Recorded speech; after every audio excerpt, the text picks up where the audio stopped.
Et puis, je voudrais, avec la permission de Mme Flora Irel Quadio et avec la vôtre aussi, commencer par la civilité avant d'ouvrir cette activité. Monsieur Coudouin Félix Olivier, sous-directeur des partenariats au ministère de la Communication et de l'économie numérique, représentant ici le ministre Amadou Koulibaly. Monsieur Jean-Marc Yassé, maire de la commune de Cocody, donc qui a donné son OK pour avoir un représentant ici, j'imagine, qui va nous rejoindre tout au long de l'activité. Maître René Bourgoin, président de la ACA, qui est représenté ici par Madame, j'aurai l'occasion, Madame Ibla Marina, justement. Merci infiniment d'être avec nous. Maître René Bourgoin nous a dit qu'il sera là tout à l'heure. Voilà. Madame Flora Irel Quadio, présidente de l'ONG Communication et Citoyenneté.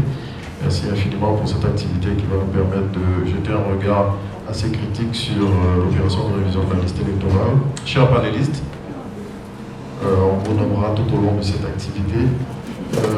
Chers représentants des organisations de la société civile qui est avec nous ce matin, chers étudiants de l'école supérieure multimédia d'Abidjan, chers journalistes, mesdames et messieurs, en vos qualités et grades respectives, bonjour et bienvenue à cette activité au cours de laquelle, je l'ai dit, on va jeter un regard assez critique sur l'opération de révision de la liste électorale qui a démarré ici en Côte d'Ivoire depuis le 19 novembre 2022, qui devait s'achever normalement demain, mais dont la date de clôture a été prorogée.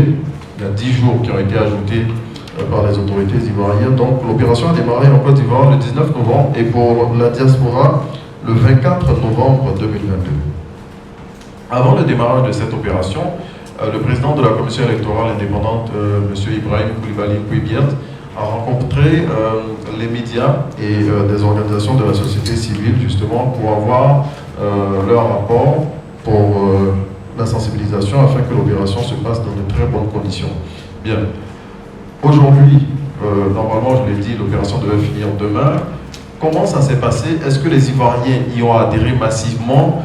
Quelles sont les conditions sur l'ensemble du territoire national qui ont prévalu pendant cette activité? Justement, au cours de cette activité, avec nos panélistes, on aura l'occasion de voir si les choses se sont hyper bien passées.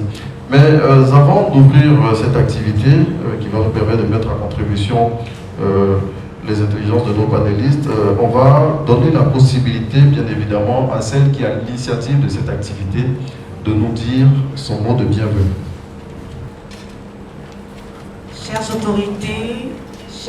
autorités de la régulation de la presse, monsieur le représentant du ministre de la Communication, chers frères et consoeurs de la presse, chers étudiants de l'école ESMA, nous vous souhaitons la bienvenue à cette activité de l'ONG Communication et Citoyenneté.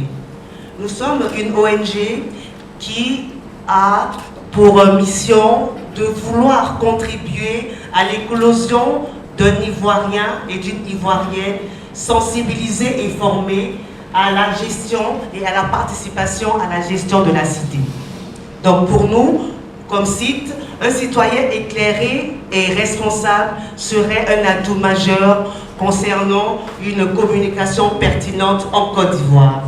Et donc nous avons tenu spécialement à remercier M. Franck Etienne qui est venu avec ses étudiants de l'ESMA.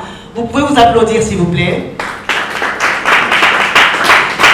Nous avons la conviction qu'avec vous et avec votre formation et surtout votre activisme sur le terrain, l'Ivoirien et l'Ivoirienne futur, pourquoi nous disons futur majeur et futur acteur de la vie sociale et politique pourra être un acteur performant dans le domaine de la société civile.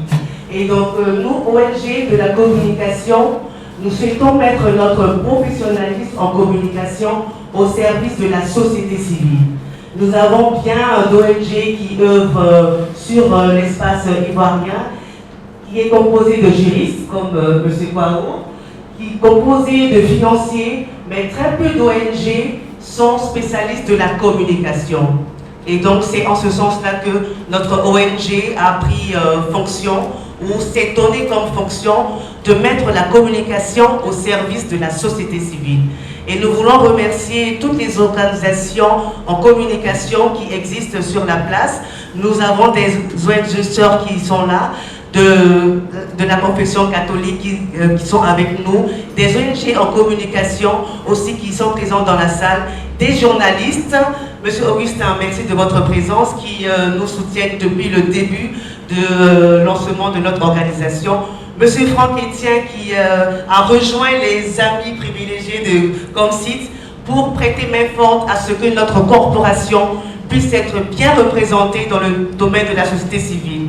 Et à tous les membres de Comsit qui sont présents et qui œuvrent, qui veulent se mettre au service de la société civile, je souhaiterais vous dire merci et bienvenue à cet atelier de sensibilisation qui se veut un bilan à mi-parcours de la procédure ou du processus en cours de la révision de la liste électorale qui a débuté depuis le 19 novembre, comme nous disait notre Renaud Kobia, qui est notre membre aussi de Comsit, qui nous prête main forte aujourd'hui.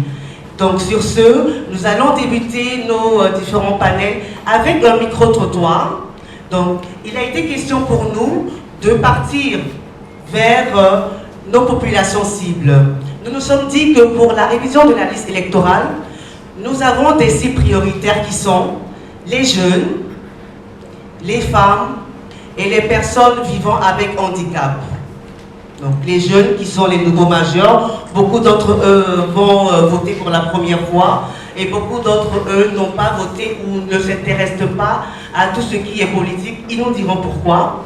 Et donc à travers ce micro-trottoir, nous verrons déjà ce que pensent nos cibles par rapport à la révision de la liste électorale. Si la technique est avec nous, nous pouvons commencer. Merci.